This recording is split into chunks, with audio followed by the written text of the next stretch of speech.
செம்மனு சந்தோஷமாக. நான் முதல்ல ஆரம்பிச்ச சர்ச்சு இதுமாதிரி சர்ச்சு தான். பேகன் சர்ச்சு இப்போ பேக்கரியில் முதல் ஆரம்பித்த ஊழியம் அதுதான். ஆரம்பிப்பதுன்னா ஒரு 4-3 வாலிபர் தான் இருப்பாங்க. மீதி ஒரு 4-5 பேர் வயசானவங்க இருப்பாங்க. குழந்தைங்க ஒரு 10 குழந்தைங்க இருப்போம். அதான் என்னுடைய ஆரம்ப ஊழியம் 94. ஜெபிச்சுனே பாருங்க, ஒரு நாள் கண்ணீர் விட்டு அழ ஆரம்பிச்சிட்டேன்.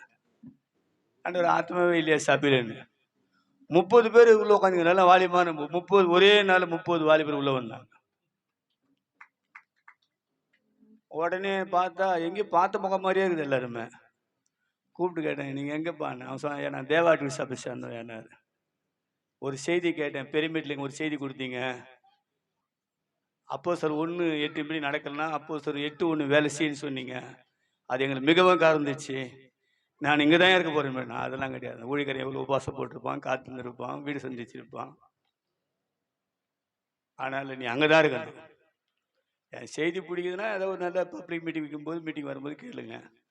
டிவியில் டெய்லி பேசி தான் இருக்கேன். இன்னைக்கு கூட 3 மணிலேருந்து 3 வரைக்கும் நித்தின் டிவியில் என் செய்தி வருது. இன்னைக்கு நேற்றுக்கே ஃபோன் பண்ணி சொல்லிட்டாங்க, ஐயா இந்த ஞாயிற்றுக்கிழமை மணிக்கு 3லேருந்து 3:30 உங்கள் செய்தி போடுறேன் நித்தின் டிவியில். ஜெயன் டிவியில் பேசுகிறாங்க, 316 டிவியில் பேசுகிறேன். அதான் சார் நீங்கள் டிவியில் கேட்டுங்கப்பா. ஒரு சபையில் இருந்து எனக்கு வேண்டாம், கர்த்தரை நான் பார்க்குறேன். இன்னைக்கு 16 சபை கொடுத்துருக்காரு கையில். இன்னைக்கு 16 சபை, தமிழ்நாடு பூரா சபை இன்னைக்கு. அல்லேலூயா. ஆக ஊழியக்காரர் சொன்னாங்க, எனக்கு அவர் ஊழியர் ரொம்ப பிடிக்கும். ரொம்ப எளிமையாக சாதாரணமாக நல்ல பேர் கரெக்டாக நடத்துகிறார்.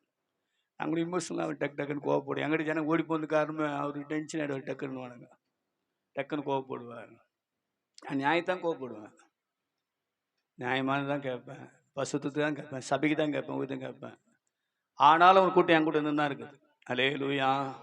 எந்த கிளை சபை பாசங்க சம்பளம் கொடுக்குறதில்ல. ஆனால் இன்றைக்கி என் கூட தான் இருக்கிறாங்க. நிறைய பேர் கேட்குறாங்க, அங்கே 3000 தராங்க, 5000 தராங்க, 10,000 தரான்றாங்க, நீங்கள் மட்டும் என்ன அங்கே இருக்கிறீங்கன்னா? இல்லை, எங்கள் ஐயா கண்டிச்சாலும் எங்களுக்காக இரவும் பகல முழங்கால் நிற்கிறாரு. ஜபம் எங்களை தாங்குகிறார். அல்லேலூயா. ஒரு வசனம் டைம் ஆயிடுச்சு, ஒரு வசனம் சொல்கிறேன். இன்னைக்கு நிறைய பேருடைய குழப்பம் போராட்டம் அதுதான்.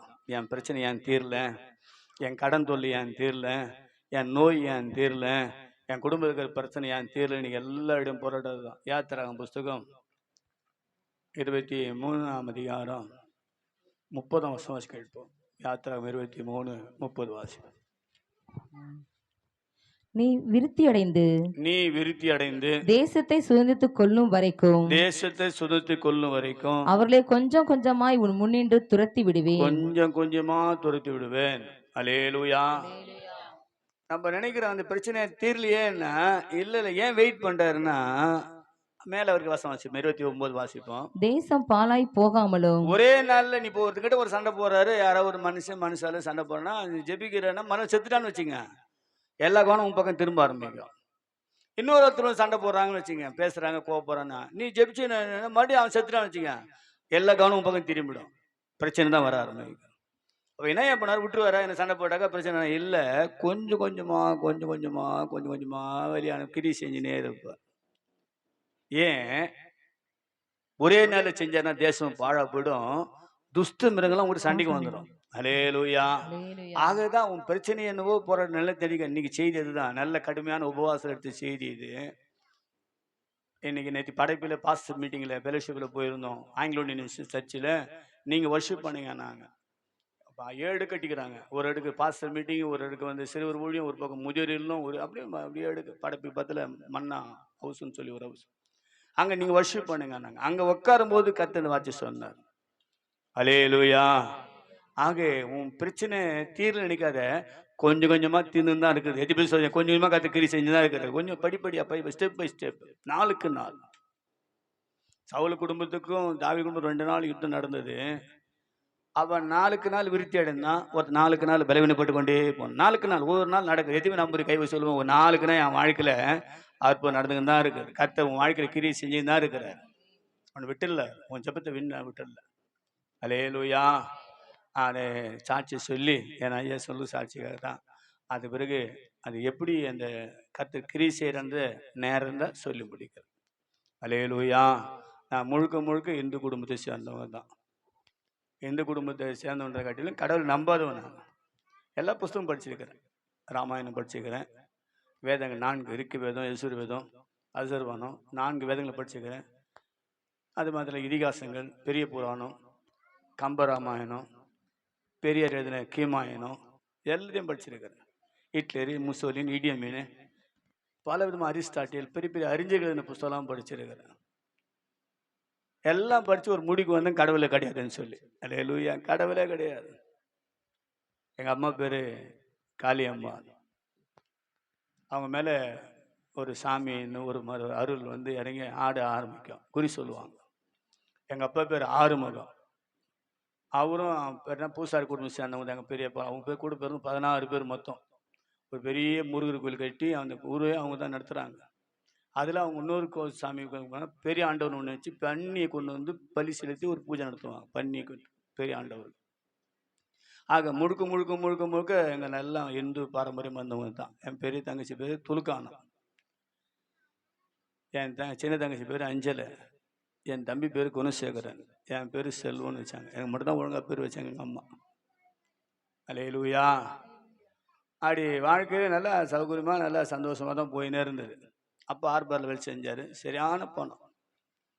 அந்த ஒரு கப்பல் சரக்கு தான் டைம் பிரகாரம் செஞ்சுட்டு அப்புறம் செய்ய மாட்டேன்னு சொல்லும்போது ஓட்டிடுவாங்க, ஓவர் டைம் செய்வாங்க. அந்த ஒரு இற கப்பல் வந்து இறங்கிச்சுன்னா சீக்கிரம் இறங்கி அன்றைக்கி வெளியில் டிஸ்போஸ் பண்ணதுக்காக ரேட் பேசி இது பண்ணுவாங்க. நிறைய பணம் கொண்டு செல்வமாக வாழ்ந்தோம், நல்லா செல்வமாக வாழ்ந்தோம். வீட்டில் பார்த்தீங்கன்னா நம்ம இந்த கறியெலாம் செய்ய மாட்டோம், செய்வோம் சாப்பிடுவோம். ஆனால் இது விரும்பலாம் காடை, கவுதாரி, முயல், ஆமை, உடும்பு. எங்கே குறிகாரை ஷூட் பண்ணுறான்னு ஏதாவது எங்கள் வீடு வாசலில் நிற்பான். எத்தனை சாமி வந்துட்டேன் சாமின்னுவான். எங்கள் அம்மா வாங்குவார். எங்கள் அம்மா கத்தி கிடக்கும். எங்கே குறிகாரன் வீட்டில் வந்து பூந்துன்னு இது மாதிரி ஒரே டெய்லி இதே தாங்க. நல்ல செல்வமாக வாழ்ந்துன்னு இருந்தோம். ஊரில் தான் நான் செங்கல்பட்டு பக்கத்தில் இருக்கிற கூடுவாஞ்சி நந்தி வரது தான் 1ஆம் வகுப்பு 5ஆவது வகுப்பு வரைக்கும் படித்தேன். அதன் பிறகு சென்னைக்கு வந்து இங்கே கவர்மெண்ட் ஸ்கூலில் 6ஆவதுலேருந்து 8ஆவது வரைக்கும் படித்தேன். 8ஆவது பாஸ் பண்ணி 9ஆவது போய் ஏலம் போஸ்டர் இருக்கிற ஏலம் பெப்பரிசேஷன் ஸ்கூல்னு சொல்லுவாங்க, கிறிஸ்டின் ஸ்கூலில் சேர்றதுக்கு போகும்போது அந்த சர்டிஃபிகேட் வாங்கி பார்த்துட்டு நாங்கள் சொல்கிறாங்க, நீங்கள் கார்பரேட் ஸ்கூலில் படித்தானுங்க. ஆமாம் சார். இருங்க வெயிட் பண்ணுங்கப்பா, எங்கள் பசங்களாம் முதல்ல கொடுக்குறேங்க, கவர்மெண்ட் ஸ்கூல் படித்தவங்களாம் கொடுக்க முடியாதுங்க, அப்புறம் பார்க்கலான்ட்டாங்க. இப்போ கவர்மெண்ட் ஸ்கூல் படித்தா முக்கியத்துவம் பண்ணிட்டாங்க கவர்மெண்ட். அப்போல்லாம் இல்லை, கவர்மெண்ட்டுக்கெல்லாம் ஒரு மாதிரி மட்டமாக நிற்பாங்க. டெய்லி போய் வருவேன், தினம் அதை தான் சொல்லுவாங்க. அப்போ ஒரு அம்மா அங்கே என்னை பார்த்தாங்க, அப்பா என்ன வந்து போகிற சாமி. நாங்கள் இந்த மாதிரி 9ஆவது சீட்டுக்கு வந்து கேட்குறோம்மா, நாளைக்கு பார்க்கலான்னு. நான் கார்பரேட் ஸ்கூலில் படித்தேன்னு தர மாட்டாங்கம்மான்னு. நான் ஒன்று சொல்கிறேன் சரியாப்பா, சொல்லுமான்னு. சாமி இது ஞாயிற்றுக்கிழமை சர்ச்சுக்கு வரேன், ஏசப்பா நான் கட்டாயம் வந்துடுவேன், எனக்கு இடம் வாங்கி கொடுன்னு சொல்லி ஜோம் பண்ணு, கிடைக்கலன்னு கேள்றா அப்படின்னாங்க. அவங்க யாரோ, இது சிம்பிள் தானே. சரின்னு சொல்லி என்ன பண்ண ஜெபம் பண்ணாங்க. ஏசப்பா இந்த போல் இந்த வாரத்தில் சர்ச்சுக்கு வந்துடும், ஒப்பு கொடுத்துக்கிறான், நீ இடம் கொடுக்கணும். சர்ச்சு ஜெபம் பண்ண உடனே அவர் பியூன் வந்து கூப்பிட்றான், சார் உன்னை கூப்பிட்றாரு சார். அப்புறம் எனக்கு உள்ளே போனோடனே ஹெட் மாஸ்டர் கேட்டார், என்ன இங்கே வந்து போய் டெய்லி பார்க்குறவண்ணே சார், இந்த மாதிரி சார் எனக்கு சீட் தரல சார் தான் சார். அவர் அப்ளிகேஷன் எடுத்து கொடுத்து ஹெட் மாஸ்டர் ஃபில்லப் பண்ணார். ஃபில்லப் பண்ணி போய் பணம் கட்டி சேர்ந்துக்கினார். ஃபஸ்ட்டு தேவனுடைய நோக்கி ஜெபிச்சா, பொருத்தனை பண்ணால், சர்ச்சுக்கு வரணும் ஒரு பொருத்தனை பண்ணால் அற்புதம் நடக்கிறத முதல் பார்த்தா அற்புதம். கேட்க தேவன் மேம்படுத்துமா. எங்கள் அம்மாவோட போய் சொன்னேன், இந்த ஞாயிற்றுக்கிழமை சர்ச்சுக்கு போகிறோம்மா, இதுமாரி இடம் கிடைக்காதுன்னு சொல்லியிருந்தா எனக்கு அடிச்சிச்சுமா. எனக்கு நான் பொருத்தனை பண்ணி ஜெபம் பண்ணவேன்னா அம்மா சொன்னாங்க, இல்லைப்பா நீ மூத்துவேன், நான் செத்தா நீ கொல்லி போடுறத ஒன்று வச்சிருக்கிறேன், நீ போய் அதில் சேர்ந்துட்டுனா கொல்லி போட விட மாட்டாங்க, ஆனால் நான் செத்துட்டு போய் கொல்லி போட்டு நீ போயிட்டு சாமி போவாதப்பா. நான் அம்மாவுக்கு கொல்லி போட விடாத சாமி தேவைன்னு போகிறேன். நான் படிச்சுனே வந்தேன். எஸ்எல்சி வர நேரத்தில் பார்த்தீங்கன்னாக்கா அந்த நிறைய சண்டைகள் அங்கே இருக்க. நான் கிராமத்துலேருந்து இங்கே வந்து படிச்சதுனால அங்கெல்லாம் ரவுடி பசங்க என்ன பண்ணுவாங்கன்னா ஒரு அமக்கலம் பண்ணுவானுங்க. நான் சாப்பாடு போனேன், 8 மணி சாப்பாடு சாப்பிட்ருவானுங்க, நல்லா நோட்டு எடுத்து கிழிச்சு போட்டுருவானுங்க, அதை இங்கு ஊற்றிடுவானுங்க, அப்படி தள்ளி அடிப்பானுங்க, டக்குன்னு அப்படி கூப்பிட்டு பாயிட்டு கிழிப்பானுங்க, சட்டை பாயிட்டு அப்படி கிழிச்சிடுவானுங்க. இதெல்லாம் பார்த்து கடைசியாக நான் முடிவு பண்ண, நம்ம சண்டை எம்ஜிஆர் படம்லாம் பார்த்து நம்ம சண்டை கற்றுக்கணும் ஐடியா வச்சு. அங்கே பக்கத்தில் கொசப்பேட்டில் ரத்தன் நாய்க்குன்னு ஒருத்தர் இருக்கிறார், ஸ்டண்ட் மாஸ்டர், ஜூடோ ரத்தனம் ஸ்டண்ட் மாஸ்டருக்கு அவர் அசிஸ்டன்ட். அவர் அங்கே சண்டை கற்றுறாருன்னு கேள்விப்பட்டு அங்கே போனேன். அவர் ஒரு ஆட்டத்துக்கு 30 ரூபா, நாங்கள் சண்டை கற்று பேர் ஆட்டம் 30 ரூபா பண்ணார். அப்போலாம் இப்போ 30 ரூபா மிஸ், அப்போ 30 ரூபா பெரிய போனாங்க. அப்போ நான் சொன்னேன், நான் சேர்றேன் சார்ன்னு. சின்ன பையனாகிறியே அப்படின்ட்டு செங்கல் குத்து சுத்த சொன்னாங்க. முதல்ல செடி குச்சி, அப்புறம் பானா சுத்தணும் பாருங்க. சுறுசுறுப்பாக இவ்வளோ ஸ்பீடாகிறியே, அவருக்கு பிடிச்சி போச்சு. அவரே சொன்னாரு, எல்லா ஆட்டையும் கத்துக்க நீனாரு. ஒவ்வொரு ஆட்டுக்கு 30 ரூபா, செடி குச்சிக்கு 30 ரூபா, பானாக்கு 30 ரூபா, சிலம்பு மாடிக்கு 30 ரூபா, பாக்ஸிங்கு 30 ரூபா. எனக்கு என்ன வெறினா கூட கூட அடிக்கணும், கத்துக்கணும். அந்த 1.5 மாசம் லீவ் விடுவாங்க. இப்போ எப்படி லீவ் குறைச்சானு தெரியல. அப்புறம் 1.5 மாசம் லீவு. அந்த 1.5 மாசத்துக்கு கத்து முடிக்கணும். ஸ்கூலுக்கு போய் 10th போய் சேரும்போது அடிக்கணுன்றதாக போனேன். மடமடமன்னு யாராவது முக்கமாக வந்துட்டேன். அவ்வளோ சொல்லுவார். இவ்வளோ ஸ்பீடா இவ்வளோ வேகமா கத்துக்கணும் யாரும் கிடையாது. அதுல நீ ரொம்ப இன்ட்ரெஸ்டா இருக்கிறனால கத்துக்கிறேன், பரவாயில்ல. ஒல்லியாது அவ்வளோ தான் இருப்பேன். ஸ்கூல் ஆரம்பிச்சாங்க. வந்தேன் பாருங்க, கேட்ல நிக்கிறாங்க எல்லாம். ஏய் இதோ வந்துட்டாரு அப்படின்னு. ஒருத்தர் வந்து அடிச்சா இருப்பாரு, தூக்கி போட்டு அந்த பக்கம். அவனு 2 3 பேர் தூக்கி அந்த பக்கம் போட்டு டப்பு டப்புன்னு ஒரு 4 5 பேர் தட்டி போட்ட வேண்டிய எல்லாம் சொல்ல நீ தான் எங்களுக்கு தலைவரின்றானுங்க. அல்லேலூயா. சண்டைக்கு தலைவர் தான். பக்கத்தில் எம்சிஎம் ஸ்கூலுக்கு சண்டைக்கு போனால் எந்த கூட்டு போனாங்க. அண்ணன் அப்படின்னாக்கா சென்ட் பால் ஸ்கூல் சண்டைன்னு எந்த கூட்டு போனாங்க. எங்கெல்லாம் ஸ்கூலுக்கு இது அங்கெல்லாம் +2 பசங்க வரைக்கும் சண்டை போடுவோம் போயிட்டு. நாங்கள் படிக்கிறது 10th தான். +2 பசங்க வரைக்கும் போய் சண்டை போட்டு வருவோம். பெரிய பெரிய டீம், பெரிய பெரிய ஹை லெவலில் இருக்கும். வர வண்டி பஸ் என்ன போட்டினா வரும்போது சைக்கிளில் போகும்போது லாரி வரும், பஸ் வரும். அப்போல்லாம் நான் ஆறு தான் பாவம் அடிக்கலாம் அந்த இதை வச்சுருந்தான். இப்போ தான் இன்னும் ஆறுலாம் வந்துருச்சு. வர வண்டியில் அப்படி ஆறுன்னு அடிக்கணும். வர பஸ் வந்து முன்னால் போய் டக்குன்னு அடிக்கணும். அதுமாதிரி எத்தனை பேர் பசங்க மாட்டிங்க, வண்டியில் மாட்டிக்கிறாங்க என் கூட படித்த பசங்க. நான் தான் கரெக்டாக அடிப்பேன் பார்த்தேன். அல்லேலூயா. அதில் திமிர் ஆகி போய் ரொம்ப ஹை லெவல் ஆகி போச்சு. எங்கே போனாலும் சண்டைக்கு போனேன், எல்லாம் போனேன். கட்சா போனாக்கா சர்ச்சு ஹாஸ்பிட்டல் இது ஸ்கூலில் ஒரு பிரச்சனை வந்துச்சு. நான் எனக்கு இல்லவே இல்லை. ஆனால் வாத்தியார் சொல்லிட்டாரு, செல்வங்க தான் நான் கேட்டார். பசங்க சொல்கிறேன் இல்லை சார்ன்றானுங்க. அவன் இல்லை நடக்கவே நடக்காதுன்னு சரி என்னை கூட்டின்னு வர சொல்கிறாங்க. 10th ஸ்டாண்டர்டில் என்னை கூட்டின்னு வரானுங்க. பசங்கள்லாம் சொல்லணும் சார் அவன் இல்லை சார் அங்கே அந்த பிரச்சனை இல்லைன்னாங்க. இவன் இருந்தான், இவன் எல்லாத்தையும் நடக்காதுன்னு சொல்லிட்டு வந்து என்னை அடிச்சா பாரு. அவரே அடிச்சு போட்டேன். பார்த்தாங்கப்பா நீ படிக்கிறியா இல்லையா, வாதியார் அடிக்கிற, இனிமேல் இங்கே நீ படிக்க முடியாது. அப்போ டீஷர்ட் கையில் கொடுத்து தடுத்துனாங்க. எவ்வளோ பேர் போயிடலாம் ட்ரை பண்ணேன். அந்த லூத்தரன் சர்ச்சு டிஎல் சர்ச்சுக்கு புஸ்தகத்தில் தானே தெரில. அந்த பாஸ்தாலாம் வந்தாங்க. சார் நல்லா படிக்கிற பையன் சார், கொஞ்சம் வால் ஏறி அவன் புளியந்தோப்பு, அதனால கொஞ்சம் டென்ஷன் ஆகிறான் அவன் தான். அதெல்லாம் ஒத்துக்கவே இல்லை. வாதியார் மேலே கை வச்சது வச்சுக்க முடியாது. அங்கேருந்து வேட்டி விட்டாங்க. அங்கிட்டு வந்தோடனே கட்சிக்காரங்க எல்லாம் சேர்ந்துக்கிருந்து என் கூட சேர ஆரம்பிச்சானுங்க. எனி டைம் 25 பேர் என் கூட இருப்பாங்க. எல்லாம் அரசாங்கத்தில் போலீஸில் தேடப்பட குற்றவாளி தான். அக்யூஸ்ட் எல்லாம் பிட் பாக்கெட்டு, திருடு, வீடு பூந்துடுறது, சைனாக இருக்கிறது, கொலை பண்ண கேஸு, அந்த கேஸ் இந்த கேட்டு. அப்போலாம் டாட்டா கம்பெனி திருடன்லாம் சொல்லுவாங்க. அவன்லாம் என் கூட தான் இருந்தான். என்ன என் கூட வச்சுருந்தாங்க. ஒன்று சண்டைக்கு, 2வது இந்த ஜாமீன் எடுக்கிறதுக்காக ரொக்க ஜாமீன், condition bail, high court, beach court, Egmore court, Saidapet court, எந்த வக்கீல பிடிச்சா எந்த கேஸு முடியும்னு எனக்கு தெரியும். இங்கே தான் அப்புறம் ஃபோன் லேண்ட்லைன் தான். ஃபோன் போட்டு வக்கீல் பேசுவேன். சார் சார் நம்ம பையன் வந்துக்கிறான் சார், நான் பார்த்துக்கிறேன் சார் உங்களுன்னு. அப்போ ஜாமீன் எடுத்துருவோம். அதை என் கூட வச்சுருந்தாங்க. அதை பார்த்து கட்சியில் கொண்டு போய் எனக்கு காமிச்சாங்க. அமைச்சர் மதுசூதனங்கிட்ட எனக்கு காமிக்கிறாங்க. அப்புறம் எம்ஜிஆர் தான் முதலமைச்சர். அவங்க காட்டாங்க, இந்த பையங்க கட்சியில் சேர்த்துங்க, முக்கியம் புரோஜனமாக இருப்பாங்க. ஏன்னா அவர் பார்த்துட்டு இந்த பையன் உனக்கு என்னங்கன்னாரு. சார் இவங்க கூட 25 பேர் நிற்கிறான், எல்லாம் சண்டை போடுவான், வேகமாக செயல் ஆற்றுவான், எல்லா கோர்ட்டு கேஸையும் முடிச்சிடுவான், கட்ட பஞ்சாயத்தெல்லாம் வந்தான், வீடு வாங்குறது விற்கிறது போகிறதெல்லாம் இவன் தான் உட்காந்து பேசுவான், எழுதுவான். அதனால் இன்னும் நல்லா இருக்குன்னாங்க. எனக்கு முத கட்சியில் துணை செயலர் போஸ்ட் கொடுத்தாங்க. மன்ற துணை செயலர் மதுசூதன் கொடுத்தாரு. அதான் தையில் கொம்பு முழிச்ச மாதிரி ஆகி போயிடுச்சு. லோக்கலில் சண்டை போடுறதுனால ஸ்டேஷனுக்குலாம் போய் சண்டை போட ஆரம்பிச்சிட்டேன். இன்ஸ்பெக்டர்கிட்ட முறைக்கிறது, போலீஸ்கார்கிட்ட முறைக்கிறது, ஊரில் இருக்கிற தாதாங்கிட்ட முறைக்கிறது, ஊரில் ஏற்கனவே ரவுடிங்க இருக்கிறாங்க அவங்களும் போட்டு அடிக்கிறது, ஏற்கனவே பிரபலமான ஆட்கள்லாம் இருக்கிறாங்க அவங்கெல்லாம் போய் சண்டை போட்டு அடிச்சு போடுது. ஏன்னா ஃபேமஸ் ஆகணும். அப்படி என் வாழ்க்கை போய்கினே இருக்குது. எங்கள் அப்பா ஆர்பாரில் வேலை செஞ்சிருக்கும்போது நிறைய பணம் இருந்தது. பணத்தெல்லாம் இப்போ பார்த்தாலும் போலீஸ் பிடிச்சா ஒரு மோதிரம் கட்டி கையில் கொடுத்துருவேன். பிரச்சனை ஓடுவேன். என்ன ஓட்டினா பிடிக்க முடியாது. ஸ்கூல்லையும் சரி எங்கேயும் சரி தான், என்ன ரன்னிங்லாம் என்னென்ன ஜெயிக்க முடியாது. அப்படியே மீறி ஓடும்போது சுற்று போட்டு போலீஸ் பிடிச்சிட்டாங்கன்னாக்கா டக்குன்னு மோதம் கட்டி கையில் கொடுத்துருவேன். அவன் கால் சரம் போட்டுருப்பேன், கையில் 2 மோதம் போட்டு செயின் போட்டுருப்பேன், நரிப்பல் வச்சு செயின் போட்டுருப்பேன். டக்குன்னு என்னால் முடியல, வேறு வழியில் சிக்கிட்டுனா ஒரு மோதம் கட்டி கொடுப்பேன். சார் உனக்கு போலீஸ்காரன் சொல்லணும், இப்படி ஓட்டிட போட இப்படி போடாது. அவ்வளோ செல்வமாக இருந்தோம். அப்போ ஆர்பாரில் வேலை செய்யும்போது கப்பலுக்கு தலைக்கீழ விழுந்து மண்டியில் அடிபட்டு மென்டல் ஆகிட்டார். அவருக்கு அதுக்கு முன்னால் எந்த சிகரெட் கூட பிடிக்க மாட்டார், எந்த பழக்கம் கிடையாது. மென்டல் ஆன உடனே அவருக்கு என்ன பண்ணானுங்க, குடிக்க கற்றுக் கொடுத்தானுங்க. முதல்ல ஃபாரின் சரக்கு ஆர்பார் இருக்குது, அந்த சரக்கு தான் குடிச்சார். ஃபாரின் இம்போர்ட் சரக்கு தான் குடிச்சார். அது மாதிரி லோக்கலு சாராயம், ஜிஞ்சரு, கலக்கல், அந்த சப்பிலாம் சொல்லுவாங்க, அதெல்லாம் குடிக்க ஆரம்பித்தார். சிகரெட் பிடிக்க கொடுத்தானுங்க. சிகரெட் பிடிப்பார், தெரியாதவருக்கு, மென்டலாக இருக்கிறாரு. சிகரெட் பிடிப்பார். சிகரெட்டில் கஞ்சா போட்டு கொடுப்பாங்க, தெரியாத பிடிப்பார். அதுக்கு அடிமையாயிட்ட பிறகு வீட்லேயே அந்த சிம்லி ஒன்று வைப்பாங்க, வாங்கிட்டு வந்து வீட்லேயே கெஞ்சா வேணும் வந்து, அப்புறம் நாளில் ஒரு பொட்டலம் எங்கேனே அனுப்புவார் வாங்கிட்டு வர சொல்லி.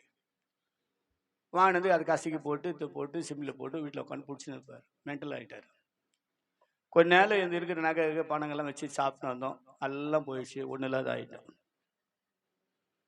வறுமைகள் அதிகமாக ஆகிடுச்சு. எல்லா சூழ்நிலும் எங்கேயுமே ஒன்றும் இல்லாத ஆகிட்டோம். சாப்பாட்டுக்கு கஷ்டப்பட ஆரம்பித்தோம். எங்கள் அப்பா எங்கள் வீட்டில் போய் நம்ம சாமி படம் மாட்டிருக்கோம், நிறைய சாமி படம். அதில் முருகர் சாமி படத்துக்கு முன்னால் ஒரு ஊதுவத்தி கொளுத்தி வச்சுட்டு பாட்டு பாடி உட்காந்துப்பார். காலையில் சாப்பாடு கிடையாது, மதியானம் சாப்பாடு கிடையாது, நைட்டுக்கு என்னன்னு தெரியாது, சாமி பாட்டு பாடின்னு இருப்பார். எங்கள் அம்மா இதெல்லாம் நல்லா இருக்குதா அப்படி பண்ணுறேன்னு கேட்டால் சரியான சண்டை ஆகிடும்.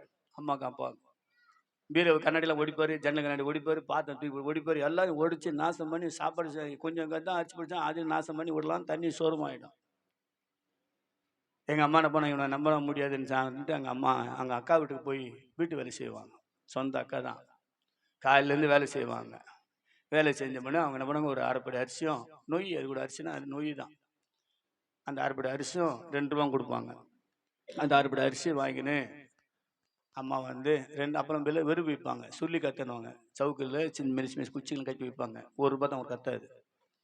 அது 1 ரூபா அந்த கத்தை வாங்கிட்டு வந்து இந்த அரிசியை போட்டு கஞ்சி செய்வாங்க. பொங்கினவொடனே அதில் பாதி எடுத்து வைப்பாங்க. நான் சொல்லேன், ஏமா பாதி, அது ஒன்று இப்போ முழுசாக பத்தாதுமா யாருக்குமே, ஏன்னா நானும் என் தங்கச்சி 2, என் தம்பி, எங்கள் அப்பா, எங்கள் அம்மா, எனக்கு பத்தலைம்மா. என்னம்மா, இல்லைப்பா தம்பி பசி தாங்க மாட்டான்பா, வைக்கிறம்மா. நான் அந்த கஞ்சி இருந்தால் கொஞ்சம் இருக்கும், மீதெல்லாம் தண்ணி தான் இருக்கும். எலுமிச்சம்பழம் ஒரு 10 காசு சாப்பிடலாம் பேக்கெட்டு, உள்ள 2 வில்ல இருக்கும் பர்த்தை. அதில் ஒரு எடுத்து 2 கழிச்சு எனக்கு பாதி, என் தம்பிக்கு பாதி, இன்னொன்று 2 கழிச்சு இன்னொரு தங்கச்சிங்க தங்கச்சி. அது உள்ள இருக்கிற மாதிரி ஜீராமா அது மட்டும் எங்கள் அம்மா வச்சுக்கின்னு அவங்களும் வெறும் தண்ணி தான் குடிப்பாங்க, ஒன்றும் சாப்பாடு கிடையாது. ஹவுசிங் போட்டு தான் வீடு, கரண்ட்டு கிடையாது, மண்ணெண்ணெய் விளக்கு தான். அப்போலாம் 25 காசு கொண்டு போய் கொடுத்துட்டு அந்த விளக்கை குத்தினாங்க, அது ஃபுல்லாக பிடிச்சி கொடுத்துருவான் கிருஷ்ணார். அது கூட விளக்கு வாங்க காசு இல்லை, அந்த எண்ணெய் வாங்க காசு இல்லைன்னு சொல்லி பாதி ராத்திரியில் விளக்கு அமைப்பாங்க அம்மா. சாப்பிட்ட உடனே ஏமா நினைக்கிறீங்க, பாத்ரூம்லாம் போகணுமா, என்னை எழுப்ப நான் வரேன்பா, மனு எண்ணெய் வாங்க காசு இல்லை பண்ணுவாங்க. இருட்டில் அரைக்குறைய வயிறோடு படுத்துருப்போம். எங்கள் அப்பா மென்டலோடு உட்காந்து சாமி படங்களை பார்த்து பாட்டு பண்ணிப்பார்.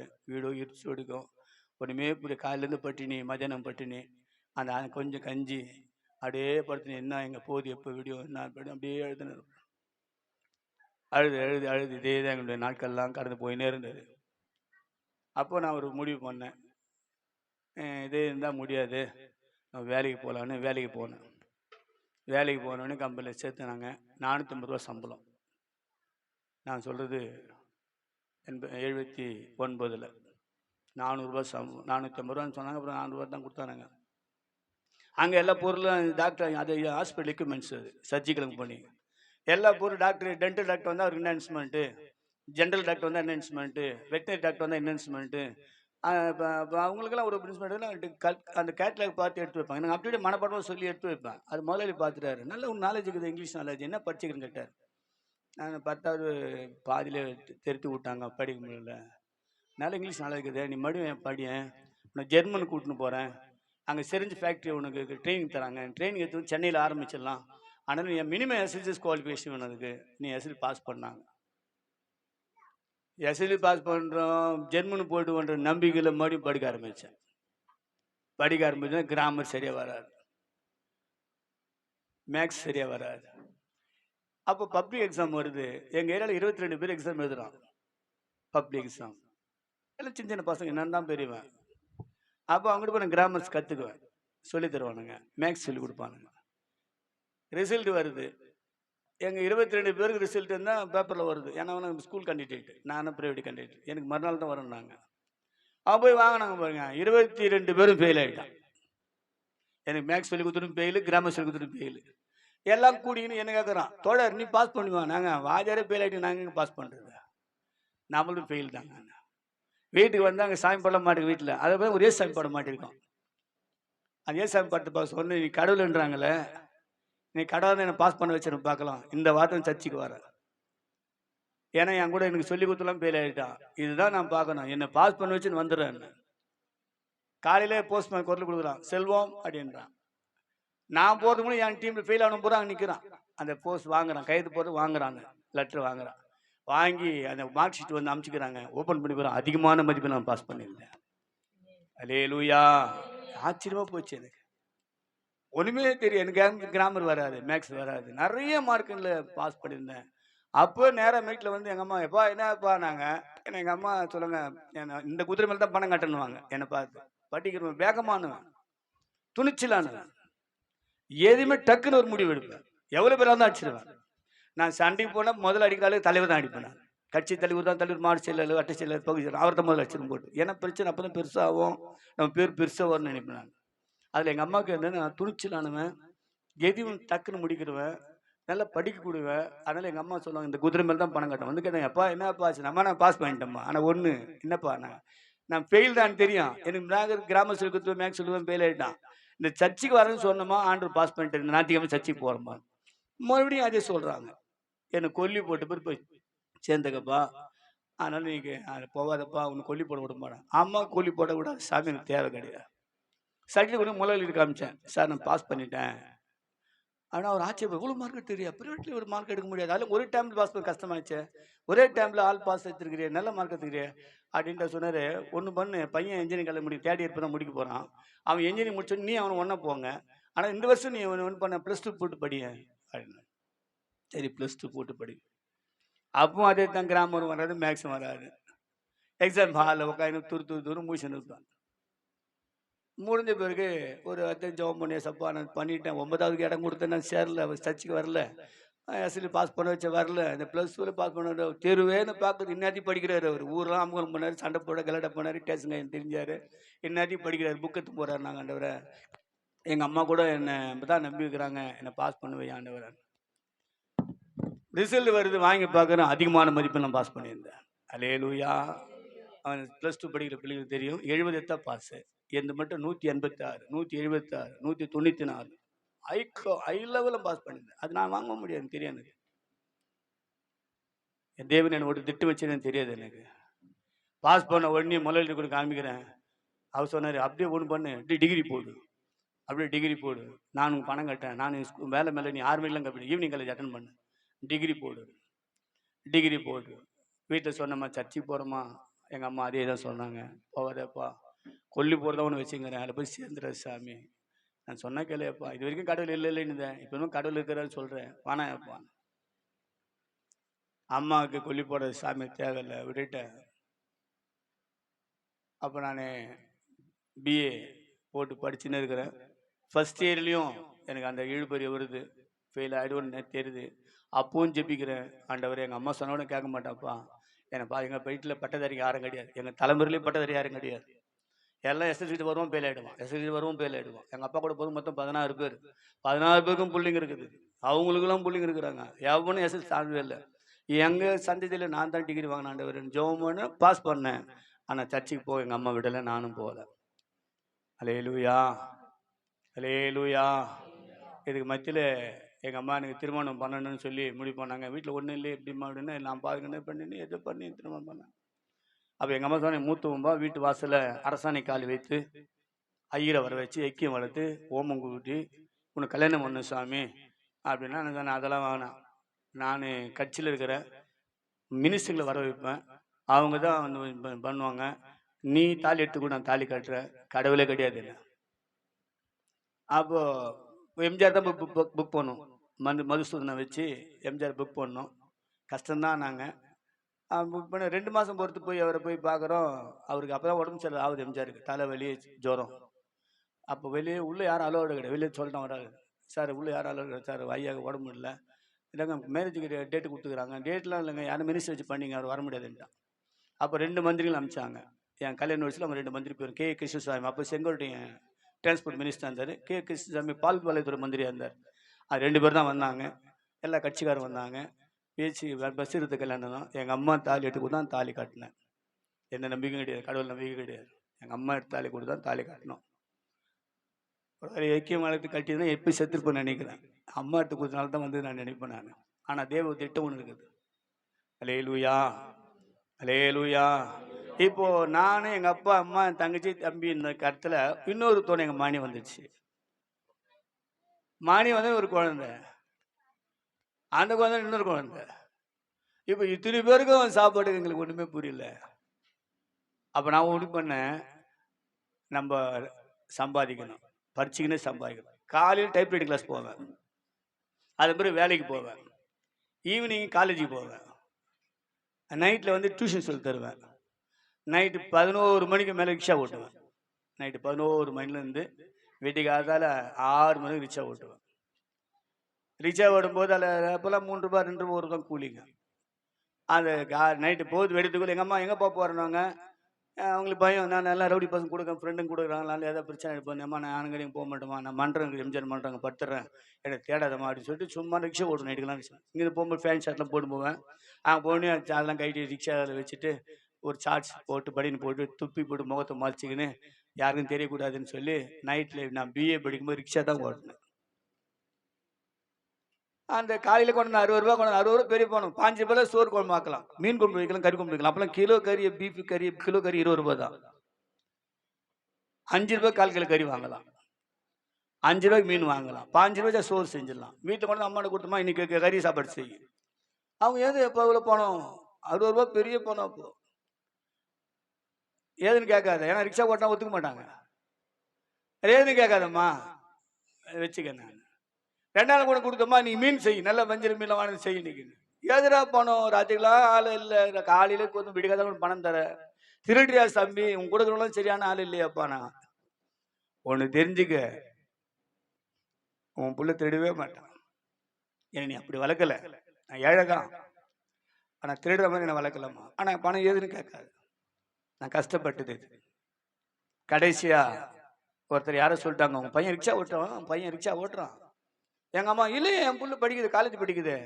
இல்லை சென்ட்ரல் பக்கமா 2 பேர் ரிக்ஷாவில் உட்கார வச்சு மிதிச்சும் போது நான் பார்த்தேன். நாங்கள் எங்க நாங்கள் நீ வேணா அம்பிகா ஓட்டுறது எடுத்துருக்க ரிக்ஷா ஸ்டாண்டுக்கு காலையில் 6 மணி அங்கே தான் ரிக்ஷா வந்து விடுவான், அப்புறம் 3 ரூபா தான் வாடகை ரிக்ஷாவுக்கு. அப்போ நீ அங்கே நின்னா பார்த்துலாம். நாங்கள் இவங்க நிற்கிறாங்க, எங்கள் அம்மா எனக்கு தெரியாது. நான் இப்போ போல ரிக்ஷா கூட விட்டுட்டு ட்ரெஸ் சேஞ்ச் பண்ணுறேன், மாறிலே குத்தின்னு கீழே வந்து பிறலுது. யார் நான் பார்த்தா எங்கள் அம்மா ஓன்னு கத்துது. மூத்த புள்ளன்னு செல்வன்னு பேர் வச்சேன்டா, செல்லன்னு. உன்னை பேர் சொல்லி நான் செல்வன்னு கூப்பிடுறது கிடையாது, செல்லன் தான் கூடுவாங்க, செல்லன் தான் கூடுவேன். பணம் கொடுத்தேன், நகை போட்டேன், கூடிக்கினா நீ ஒரே அம்மகலம் பண்ணி படிப்பு பாதியில் விட்ட. இப்போ நீ படிக்கணும்னு ஆசைப்படுற, என்னால் படிக்க முடியலடா தம்பின்னு ஓன்னு கத்துது. நான் தான் நம்ம ரிக்ஷா ஓடணும் கேவலம் கிடையாது, உழைக்கிறேன், தப்பு கிடையாதம்மா. இல்லைப்பா அது ரிக்ஷா ஓடுறது ரவுடி பசங்க பொறுக்கிங்க கெஞ்சி அடிக்கிறவன் தான் பண்ணுவான்பா. அதெல்லாம் ஒரு சிலர் இருக்கலாம். ஆனால் அப்படிலாம் நான் ஓட்டி பார்த்து தான் சொல்கிறேன், நல்லவனாக இருக்கிறான், அதில் குடும்பத்தை காப்பாற்றுறான். இல்லைப்பா நீ படிக்கிற, நான் படிக்கிறேன் வாடா, நான் படிக்க வேறு வாடான்னு சொல்லி அங்கே என்னை கூட்டின்னு வந்தாங்க. நீ படி, நான் வேலை செய்கிறேன். என்ன வேலை? அப்போ நம்மளுக்கு கொத்த வச்சுட்டு இங்கே தான் இருந்தது, மார்க்கெட் கோயம்பேடுலாம் கிடையாது. காலையில் 3 மணிக்கெல்லாம் ஒரு பிச்சு போனேன், ஒரு கூடை எடுத்துக்கின்னு தலையில் கவுத்துட்டு படிக்கட்டு ஹவுசிங் போட்டு தான் இறங்கி வருவாங்க. அங்கே போய் கோத்தடிட்டு போயிட்டு 3 ரூபா 5 ரூபா கொடுத்து அந்த அழுகி போன பழம் வாழைப்பழம் கொடுப்பாங்க, வெட்டுப்பட்டது அழுகி போனது சரியா பழுக்காது பிஞ்சாகுதெல்லாம் ஒரு ஓரத்தில் வைப்பானுங்க. அதெல்லாம் 3 ரூபா 5 ரூபா கொடுத்து கூறு கட்டி வாங்கின்னு வருவாங்க. அம்மா கூட கடைக்கு போயிட்டு வரவங்க, காய்கறி விற்கிறவங்கலாம் வண்டி பேசின்னு வருவாங்க. வண்டிக்கு வரனா 2 ரூபா, ரிக்ஷாக்கு வரனாக்கா. அப்போ அந்த காலத்தில் இவங்க அவ்வளோ பெரிய மூட்டை, அவ்வளோ பெரிய கூடை தலைமையில் வச்சுக்கின்னு கழுத்தெல்லாம் அடிக்கணும், அப்படியே கழுத்தெல்லாம் வலிக்கும். அவங்களும் அப்படியே வருவாங்க. அதுதானம்மா 2 ரூபா கொடுத்து நீ அவன் வண்டியில் வந்துருக்காமம்மா, அந்த 2 ரூபா தான் என் பிள்ளைக்கு ஒரு பேனை வாங்கி கொடுப்போம்பா. பரவாயில்லப்பா நீ படிடா, நீ படி. கொண்டாந்து அந்த பழத்தை தண்ணியில் கூட கழுவிட்டு பிளாஸ்டிக் ஷீட்டை போட்டுட்டு அந்த கூறு கட்டுவாங்க. 4னா 8னா அதுதான், 4னா 25 பைசா 50 பைசா தான். காலையில் உட்காந்தாங்கனாக்கா பல் விளக்காக தான் போவாங்க. பல் விளக்காந்தாங்க நைட்டு பவர் சங்கு 11 மணி நம்ம சங்கு பிடிக்கும். அப்போல்லாம் அது வரைக்கும் உட்காந்து நிற்பாங்க. போகிறவங்களாம் கேள்வி பண்ணுவாங்க, இந்த அழிவு போடு பண்ணு யார் என்னத்துக்கு வாங்க போகிறாங்க, எத்தனை போனுவாங்க. கொஞ்சம் பேர் பழத்தை வாங்கிட்டு போயிட்டு கொண்டு திருப்பி மூஞ்சில் அடிப்பாங்க. என்னம்மா அழிவு பண்ண பண்ண கூட என் பிள்ளை நோய் வந்தால் யாரும் பண்ண. அவங்களும் சண்டைக்கு போகும்போது எங்கள் அம்மா அப்பா வானேப்பா நீ ஏற்கனவே சண்டை தெரிஞ்சுவேன், ஏற்கனவே கட்சியில் இருந்தவன், அதனால கேஸ் பெருசாகிடும்பா, நீ போப்பான்னுவாங்க. மழை பெய்யும்போது கூட அம்மா அந்த தலையில் வச்சு அந்த பிளாஸ்டிக் பண்ணி ஒண்டி ஒண்டி அந்த கடையை ரோட்டில் வச்சுட்டு கடைக்காரன் ஓரமாக நிற்பாங்க பங்கு ஓரமாக. அவன் திட்டுவான், ஏய் சரி நான் அப்படி போடணும். நான் ஹவுஸ் மணி மேலே பார்த்துன்னே இருப்பேன். 5வது மாடி அங்கே உட்காந்து பால்கனி பார்த்துனேன். வந்து நேராக வந்து சார் அப்பா அம்மா தான் சொல்லுவேன், எப்பா வானேப்பா அவங்களும் சங்கத்தால் வச்சுருப்பானுங்க, சங்கத்தை போய் ரிப்போர்ட் கொடுத்துருவாங்க கடையில் வந்து கரெக்டாக பண்ணான்னு சொல்லி, நீ போயப்பா படியப்பா, நீ படிடா நீ படிடா நீ படிடா, நான் பார்த்துக்கிறேன். ராய்க்கு 11 மணிக்கு மேலே எங்கள் அம்மா வரும். அந்த பல்லு அவங்க வெத்தலை பாக்கு போடுவாங்க, அந்த கரை பிடிச்ச பல்லு, அழுக்கு கிழிஞ்சு போன ஜாக்கெட்டு, தலையில் எண்ணெய் கிடையாது, அப்படியே அந்த படம் மஞ்சள் கலரில் இருக்கும் அந்த முடி, அந்த புடவையெல்லாம் கிழிஞ்சு தையல் போட்டாங்க தச்சிருப்பாங்க, தூக்கி சொருகின்னு மேலே வருவாங்க. அதை வந்து நான் எடுப்பேன், அம்மா 5வது மாடி ஏறி வர நம்ம கஷ்டப்பட மீந்து போன பழத்தெல்லாம். இல்லை இப்போ நான் எடுத்தோம் நீ போப்பான்னாங்க. எனக்கு ஒரு வேலை வாங்க மாட்டாங்க. அண்ணாதி செல்லம் எப்பான்னுவாங்க. போனாக்கா கட்சி பிடிப்பாங்க, கைக்குட்டியை பிரித்து போட்டோன்னா அந்த சில்லறெல்லாம் கொட்டுவாங்க. இன்றைக்கெல்லாம் உட்காந்து வெயிலில் உட்காந்த பணம் அது. வெடிக்காத்தால கண்ணு முடிச்ச பணம் அது. எல்லாரும் திட்டு வாங்கி பேச்சு வாங்கி சம்பாரிச்ச பணம் அது. எப்பான்னு கூப்பிட்டுவாங்க சொல்லி, போயப்பா நோட் புக் வாங்கிக்க, புக்ஸ் வாங்கிக்க, பேனா வாங்க, ஃபீஸ் கட்டிக்க, செருப்பு வாங்கிக்க, போயப்பான்னுவாங்க. அழுவான்னு வச்சுக்கிறாங்க. இது என் தாயுடைய கண்ணீர், என் தாயுடைய ரத்தம். இது அதுக்கு என்ன கைமாறு செய்ய போகிறான்னு பணம் என்ன தெரியாது. எங்கள் அம்மாவுக்கு அப்பா கூட பணம் கொடுப்பாரு, அந்த பணம் என்ன தெரியாது. 150 ரூபா 50 100ன்னுவாங்க, தெரியாது. எண்ணினே இருப்பாங்க. நான் 2 நோட்டு 3 நோட்டு இழுத்துனே குறுக்கு உட்காந்துன்னு. அவங்க என்னடா என்னவாங்க, ஒன்றும் இல்லைம்மா டக்குன்னு நான் பணம் எடுப்பேன் அதுலேருந்து. அப்போது பணம் வரும்போது பணம் என்ன தெரியாத பணங்க. இன்னைக்கு நாளெலாம் எட்டினா கொட்டி ராக்கி 11 12 மணிக்கு உட்காந்து எண்ணிட்டு கொஞ்சோண்டு கஞ்சி வாங்கி அந்நாதி பல்லு விளக்குவாங்க, குடிச்சிட்டு 10 மணி 3 மணிக்கு எழுந்துவாங்க. அப்போ பிஏ செகண்ட் இயர் வந்தது. ஆண்டை விட்டு நான் ஜெபிக்கிறேன்ப்பா, என் குடும்பம் என்னதான் நம்பி இருக்குது, எங்கள் அம்மாவோட உழைப்பப்பார், என்னை பாஸ் பண்ண வச்சிரு சாமி. எல்லாம் என்னையே நம்புகிறாங்க, என்னை பாஸ் பண்ண வச்சுட்டு ஆண்டவரை. நான் அந்த வாரம் சர்ச்சு வரேன், செகண்ட் இயர் பாஸ் பண்ணேன். எங்கள் அம்மா மறுபடியும் அதான் சொல்லுது, போவாதப்பா. சரிம்மா. அப்போ என் தங்கச்சி, சின்ன தங்கச்சி, அதுக்கு 9 வயசு தான் அதுக்கு. அது சொல்லுது, அஞ்சல் அண்ணா அம்மா அண்ணன் நல்லா படிக்குதுமா, எல்லாமே சொல்கிறேன், உங்கள் அண்ணன் படிப்பில் கிளியடுக்கிறானே, அவன் பொறிக்கை ஆகிடுவான், ரவுடி பையன் கூட இருக்கிறான், திருட்டு பையன் கூட அவன் நினச்சோம், பொறிக்கை ஆகிடுவான்னு நல்லா படிக்கிறான் பையன்றாங்கம்மா. அதனால் நாங்கள் யாரும் ஸ்கூலுக்கு போகல, நாங்கள்லாம் வேலை செய்கிறோம், நம்ம எல்லாம் ஒன்றா சேர்ந்து நம்ம அண்ணன் படிக்க வைக்கிறோம். அண்ணன் படித்து எங்களுக்கு நல்ல காரியம் பண்ணோம். என் தங்கச்சி வேலைக்கு போகுது, அதுவும் தலையை ஒரு பிஞ்சு பொண்ணு கூட தள்ளி வச்சுக்கின்னு அதை இட்டு போவோம். 3 மணி நாங்கள் படுத்ததே 12 மணி 1 மணி தான் படுவோம். 3 மணிக்கு எழுப்புவாங்க. அது பாவாடை வச்சு கட்ட முடி குழந்தை படி இட்டுன்னு வருவாங்க. நான் படிக்கட்டில் உட்காந்து அழுவேன், நான் யாரை குடிக்க எடுத்தாண்டவரை, சோறுக்கு நாங்கள் படுற அடுத்த சோறுக்கு தான் கஷ்டப்படுறோம். அம்மா சம்பாதிச்சிட்டு நாங்கள் பெரிய மாளிகை வாங்கலை, பெரிய வீடு வாசல் வாங்கலை, சோறு தானப்பா, சோறுக்கு நாங்கள் படுற கஷ்டம் இவ்வளோக்கு தான்ப்பா. என் தாய் உழைக்கிறாங்க, என் தங்கச்சி உழைக்கிறோம். மழை அடிக்கும் போது நான் சொல்லுவேன், எங்கள் அம்மாண்ட, நீ போகாதம்மா, மழை நல்லா பிடிச்சி அடிக்குதுமாண்ணே, அடுப்பில் பூனை தூங்கும்பா, யாருக்கிட்ட போய் நிற்க நீங்கள் நிற்பீங்கப்பா, நான் போகிறேன் சாமி, நான் போகிறேன்ப்பா, நீ போயப்பா. கொஞ்சம் மழை வந்தாலும் நம்ம ஈரில் வெள்ளம் வந்துடும், தண்ணி எனக்கு தெரியும் உங்களுக்கு. அதில் இடுப்பு அளவு மாற அளவு தண்ணியில் கூட எங்கள் அம்மா நடந்து அதில் போய் பழம் வாங்கி வந்து உட்காந்து, அதில் யாரும் வாங்க மாட்டான். ஆனாலும் அங்கேயே உட்காந்து ரோட்லேயே பூக்கட்டிலே நின்று கொஞ்சம் திரும்பி கொஞ்சம் தூக்குவாங்க. எங்கள் வாழ்க்கை இப்படி தான் போய் கொண்டது. வாழ்க்கையில் அந்த நிறையவே மோசமாக இருக்கும்போது நான் யாரை பார்த்தாலும் அடிக்கிறேன், யாரை பார்த்து திட்டுறேன், எதுக்கு எதெல்லாம் கோவப்படுறேன், சின்ன பிரச்சனை பெருசாக ஆகிக்கிறேன், போலீஸுங்க கைமா போகிற அளவுக்கு ஆக்குது. அப்போ நம்ம ஏன் இவ்வளோ கோவம் வருது? ஒருவேளை நம்ம பட்டினியாக்கிறதுனால, சத்து இல்லாததுனால டென்ஷன் ஆகிறோமா? சர்ச்சி ஹாஸ்பிட்டலுக்கு போகலாம், அங்கே போனால் டானிக் மாதிரி தான் கொடுப்போம், வாங்கி வந்து சாப்பிட்டு பிரியாடலாம்னு சொல்லி நான் 3rd இயர் படிக்கிற நேரத்தில் நான் ஹாஸ்பிட்டலுக்கு போனேன்.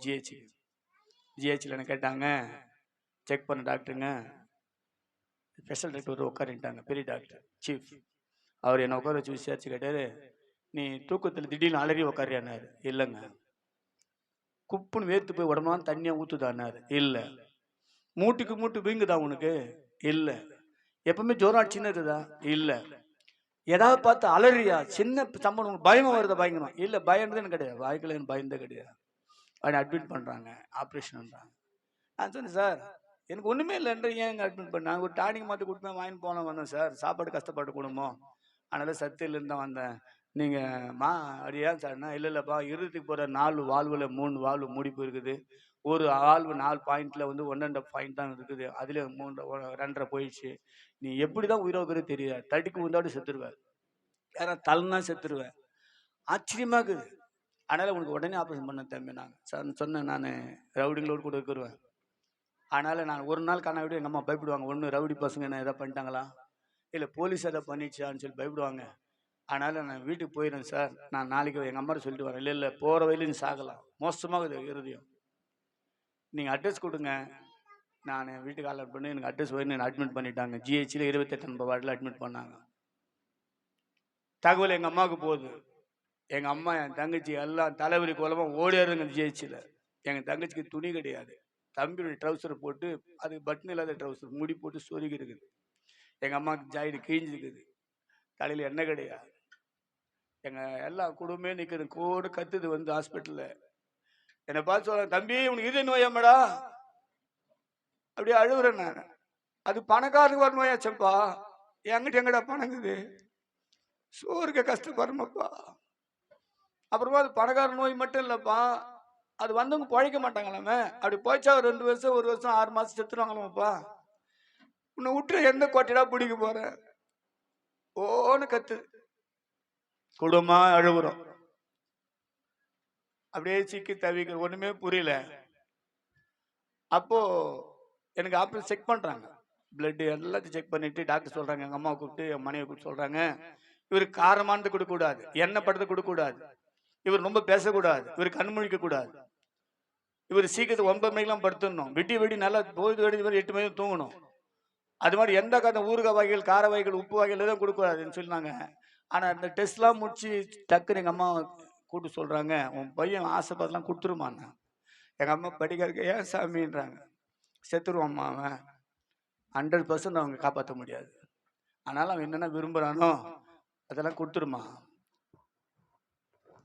விரும்புறது வாங்கி கொடுக்க பணம் கிடையாது. எங்க வாங்கினாங்களோ, யாருக்கிட்ட கை நீட்டினாங்களோ, யாருக்கிட்ட கெஞ்சினாங்களோ, பிச்சு எடுத்தாங்களோ தெரியாது.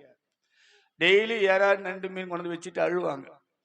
ஒரு தூக்குத்தண்டனை கைதி சாப்பிட்ற மாதிரி எப்படி மரணம் உண்டுன்னு சொல்லி சாப்பிட்ற மாதிரி உட்காந்து சாப்பிட்டு நானும் அழுவேன்னு புரிஞ்சிச்சு. நம்ம செத்துருவோம். குடும்பமா டெய்லி அழுகி கண்ணீருமா போயின்னு இருக்கிறோம். மொத்தம் 14 பேர் ஆபரேஷன். அந்த 14 பேர்ல எனக்கு 9வது ஆள் நான். அந்த 14 பேர்ல பார்த்தீங்கன்னாக்கா 13 பேர் ஓப்பு. கட்டாயம் காப்பாற்றலாம்னு சொல்லி டாக்டருங்க. இந்த எண்டு மட்டும் ரெட்டிங்கில் மார்க் பண்ணி ரவுண்ட் பண்ணி கயிற்றுலாம் வாங்கிட்டாங்க. காப்பாற்ற முடியாது, ஒன்ஸ் ட்ரை பண்ணுறோம். ஒரு டாக்டர் கேட்குறேன் இன்னொரு டாக்டரை பார்த்து, நான் லிங்க் கேட்டிங்கன்னு தாடிலாம் வச்சதுனால படிக்காத நினச்சிங்க எதுவும் பிரச்சனை, இவன் அந்த செத்துருவானே விட்டுருங்களேன் போட்டோம், உயிர் எவ்வளோ கிட்ட மாட்டேன்றான். இல்லை ட்ரை பண்ணலாம், அவன் லக்கு பார்க்கலான்றான். குடும்பமாக உட்காந்து அழுதுன்னு இருக்கிறோம். ராத்திரி எங்கள் அம்மா வந்து என்னை எழுப்புது. எப்பா எழுப்பு முடிச்சுருந்தாங்க. அப்படியே காலையில் ஆப்ரேஷன். எப்பா நான் ஒன்று சொல்கிறேன் சரியா தம்பி. நான் சொல்லுமா, என்ன சொல்லு, எனக்கு நீ தான் தாலி எடுத்து கொடுத்த, எனக்கு கடவுள் நீ தான் சொல்லு, என்ன பண்ணோம். போய் விசாரிச்சேன்பா, நீ செத்துருவியா, செத்துட்டாக்கா இந்த பணத்தை எடுத்து போகிறதுக்கு அந்த குதிரை வண்டி, அப்புறம் இந்த 1.8லாம் கிடையாது, குதிரை வண்டிப்பா 2000 ரூபாய் கேட்குறான்ப்பா. அது வீட்டான போய் பந்தல் போட்டு மோளம் வச்சு அதை வச்சு கொண்டு போயெல்லாம் புதைக்கிறதுக்கெல்லாம் அது ஒரு 2000 4000 ஆகுன்றாங்க பாவம் சாவு எடுக்கிறதுக்கு. என்கிட்ட என்ன பார்க்குறது பணம், சாமி என்கிட்ட இல்லைன்னு சொல்லி சொன்னாங்க குதிரை வண்டிக்காரங்கிட்ட. அப்போனா அனாதை பணம் விட்டு போமா, ஹாஸ்பிட்டலில் கவர்மெண்ட்டு பார்த்துக்கோ, அனாதை பணம் விட்டு உன் புள்ளின்றான். உன்னை விட்டுட்டு போய் என்னடா பண்ணுறது, செத்து முறைக்க விட்டு நான் எப்படா போகிறது உன் பணத்தை ஓன்னு கத்துது. சரி என்ன பண்ணலாம், 20 ரூபா வச்சுக்கிறேன்ப்பா, சொல்லுமா. டிக்20 இருந்தாங்களாம், அவங்க சொல்ல தெரியாது, மூட்டு பிடிச்சி மருந்துப்பா, அது வாங்கின்னு வரேன், குடும்பமாக குடிச்சிங்க செத்துடலாம்ப்பா. காலையில் ஆப்ரேஷன் பண்ணி சாவ போகிற, உன் பணத்தை போது எங்களுக்கெல்லாம் தைரியம் கிடையாது, எங்களுக்கெல்லாம் தைரியம் கிடையாது. ராத்திரி நாங்கள் குடும்பம் நம்ம செத்துலாம் பண்ணுறாங்க. நான் சொன்னேன் உயிரோடு இருந்து நான் பண்ணானே இந்த ஆஸ்தி, நான் சாகும்போது உயிர் சாவச்சு சாகணுமா, தம்பியை படிக்க வை, தங்கச்சி கல்யாணம் பண்ணி கொடு, எப்படியாவது பண்ணு, ஆனால் சாதாரணமான ராதிகளாக அதுலேயே இருக்கிறோம். தங்கச்சி வந்து சொல்லுது, அண்ணா நீ தான் படிச்சு ஆளாவி எங்கெல்லாம் கரை சேர்த்து நினைச்சேன், நீ செத்துட்டு போறேன்னு சொல்லிட்டாங்க டாக்டருங்க, நீ செத்துட்டு நான் உயிரோடு இருப்பேன் நினைக்காதண்ணா, எங்கன்னா தண்டை வாழ்க்கையில் உன்ன செத்து போய் கிடப்பேன், நான் செத்துட்டோம் என் கூட சாவ ஆள் நினைக்காத, உன் கூட நான் சாவேன், உன் உயிர் போன அடுத்து நான் தண்டை வாழ்க்கையில் நான் செத்து போய் கிடப்பேன். தம்பி அழுகுறான், எல்லாம் அழுகுறாங்க, குடும்பமாக கதுறோம். விடிய விடிய விடிய எழுதுனக்கிறோம். காலையில் 5:30 6 மணிக்கெல்லாம் போகணும். அவங்க இப்போ டாக்டர் அந்த வகம்பனை கூப்பிட்றோம். ஒரு ஆளை கூட்டின்னு போகிறான் ஆப்ரேஷன் டாக்டர். 8 ஆளை கூட்டின்னு போகிறாங்க. 8 ஆளும் பார்த்தீங்கன்னா ஆப்ரேஷன் தேட்டரில் கொண்டு வரும்போது துணி ஃபுல்லாக மூடி தான் கொண்டு வராங்க. ஷேவிங் பண்ணி ஒயிட் போட்டு கால் க்ளவுஸு தலை க்ளவுஸு எல்லாம் பண்ணி உள்ளிட்டு போகிறான். இட்டுன்னு வரும்போது முடினா ஆப்ரேஷன் செக்ஸ் ஆகல. எங்கெல்லாம் குடும்பம் அழுவுது. நம்பிடும் அவன் காப்பாற்றப்படுவான்னு சொன்னானு செத்து போயிட்டானே. என் புள்ளி கையத்தை வாங்கிட்டாங்களே செத்துருவன் என் புள்ளி அவன் எங்கள் அம்மா ஓன்னு கத்துது. உள்ளே கூட்டின்னு போகிறாங்க ஆப்ரேஷன் தேட்டர் உள்ள. அதுக்கு முன்னால் ஒரு டீம் ஜெபிக்கிறதுக்கு ஒரு கிறிஸ்துவ டீம் வருது. நீங்களும் ஹாஸ்பிட்டல் கட்டாயம் செய்யணும். அவங்க வரும்போது எல்லாருக்கும் ஜெபிக்கிறாங்க. அப்போ எங்கள் அம்மா ஓடி சொல்லுது, சாமி என் புள்ளிக்கு பொண்ணு வந்து ஆப்ரேஷன் பண்ண போகிறாங்க. இப்போ கொஞ்சம் ஜெபம் பண்ணி பண்ணுறாங்க. ஜெபம் பண்ண சொல்லி தெரியாது, மந்திரி பண்ணுறாங்க. மந்திரி பண்ணாங்க. என்கிட்ட வந்து கேட்டாங்க, பிரதர் ஏசு கிறிஸ்து சுகத்தை நம்புறியா பிரதர்? நான் நம்பலண்ணா. என்னங்க அப்படி சொல்கிறீங்க? ஆமாங்க, கடவுள் கிடையாதுங்க. கடவுள்னா ஏங்க நாங்கள் எதுக்கும் கேட்கலங்க. கார் ஓணும் வீடு ஓணும் அதுன்னு சோறு கேட்குறேங்க. சோறு போடலங்க கடவுளுங்க. அரை வயிறம் குறை வயிறமா இருட்டில் பட்டு கிடக்குறோம். கந்த துணி கட்டி கிடக்குறோம். நல்ல துணி கிடையாது. என்ன கடவுள்? கடவுளை கிடையாது. இல்லைங்க, எங்க அம்மா சொன்ன இல்லை இல்லை என் பிள்ளை நிறைய படிச்சுக்குது, நிறைய புத்தகம் படிச்சுக்கிறான். நான் எல்லா புத்தகம் படிச்சு தம்பி பைபிள் படிச்சான்னு கேட்டாங்க. நான் இல்லைன்னு, நான் பைபிள் படிக்கல. எல்லா தெய்வத்தையும் பார்த்தியே, இயேசுன்னு தெய்வத்தையும் பார்த்துருக்கிறியா? விசாரிச்சிருக்கிறியா? சர்ச்சுக்கு போயிருக்கிறியா? இல்லை. நீ பார்க்காத ஒரு தெய்வம் இருக்கிறார். நீ படிக்காத ஒரு பைபிள் இருக்குது, புஸ்தகம் இருக்குது. நீ நம்புவாயனா அந்த தெய்வம் உனக்கு சுகம் கொடுப்பார். நான் எங்க அம்மா சொல்லியப்பா சொல்லு, ஒத்துக்கப்பா ஒத்துக்கப்பா. சரின்னு எங்க அம்மாவுக்காக ஒத்துக்கினேன். எனக்கு ப்ரேயர் பண்ணாங்க. ப்ரேயர் பண்ணி முடிக்கிறதுக்கும் அந்த வார்ட் பாய் கூப்பிட்றாங்க, செல்வம் ஆன்றாங்க. போகணும். ட்ரெச்சில் படுக்க வச்சுருக்கோம். இந்த பெட்லேருந்து இந்த ட்ரெச்சிலேருந்து தூக்கி ஆப்ரேஷன் தேட்டர் பெட்டில் கழுத்துறான். முதல்ல அந்த பெட்டு மேலே ஒரு சிலுவை அடையாளம் போடுறேன். டாக்டர் கேட்டாங்க, அங்கே ஆப்ரேஷன் நீங்கள் கிறிஸ்டினான்னு கேட்டாங்க. இல்லை சார் நான் கடவுள் நம்பாத. சிலுவை போகிறீங்களேண்ணா? இல்லை வெளியில் ப்ரேயர் பண்ணாங்க, இனிமேல் சிலுவை சுகம் தருவாருனாங்க. அந்த பிள்ளை போடுங்க சிச்சிங்கன்னு என் பேர் மறுபடியும் கேட்டாங்க. செல்வம். ஒரு இன்ஜெக்ஷன் பண்ணாங்க. என்ன பேர்? நான் மறுபடியும் செல்வம். அதுக்கு மேலே எனக்கு நினைவில்லை. எவ்வளோ நேரம் ஆப்ரேஷன் நடந்து தெரியாது. 3 மணி நேரம் நடந்தது, 4 மணி நேரம் தெரியாது. வெளியே கூட்டின்னு வராங்க. இந்த கையில் பிளட்டு ஏறுது, இந்த கையில் ட்ரிப்பு குளுக்கோஸ் ஏறுறாங்க, மாஸ்க் வச்சுக்கிறாங்க, அரை நிர்வாணத்தோடு போத்திக்கிறாங்க. ஆப்ரேஷன் எடுத்து வெளியே கொண்டு வராங்க. செல்வம் செல்வம் செல்வம் கண்ணை தருவாங்க. கண்ணை திறக்கிறேன். யார் தெரியுதான்னாங்க. எங்கள் அம்மா தான் தலைவிரி கோலமாக நிற்குது. எங்கள் அம்மா தலைவிரி கோலமாக நிற்குது. எங்கள் அம்மா தான் தெரியுது. எங்கள் அம்மா நாலு இருக்கு மேலே மாய்க்க கண்ணை திறக்க முடியல. எங்கள் அம்மா நாலு கண்ணை முடியும். எங்கள் அம்மா சொல்கிறாங்க, கேட்குது, அப்பா நீ சாகும்போது என் கூட சாவ யாரும் நினைக்காத, அம்மா செத்துருவேன். நீ வரும்போது என் போனோம் உன் போனோம் ஒன்றை நம்ப போவோம் ஊர்வலம். பயப்படாத பண்ணாங்க. அந்த வார்த்தையெல்லாம் திட்டான். என்னம்மா ஆப்ரேஷன் தேட்டர் வெளியே வர இப்போ போய் இந்த பற்றி பேச குடும்பமானுங்கன்றாங்க. என் தங்கச்சி அதை என்ன சொல்ல அழுவுது. குடும்பம் அப்போ ஒரு அம்மா சொல்லுது, எங்கள் ஒய்ஃபுக்கு இப்போ 18 வயசு. அப்போ 2 பசங்க எங்களுக்கு. எனக்கு அப்போ 24 வயசு. எனக்கு ஒரு அம்மாவும் சொல்லுது, அம்மா இங்கே ஒரு விவசாயம் படங்குது, நீ முந்தானி எடுத்து போய் அங்கே முந்தானி பிடிச்சி அந்த படத்துக்கு முன்னாடி நின்று ஏசப்பா தாலி பிச்சை கொடுன்னு கேளு, தாலி பிச்சை கொடுன்னு கேளு, ஏசு இறக்க உள்ளது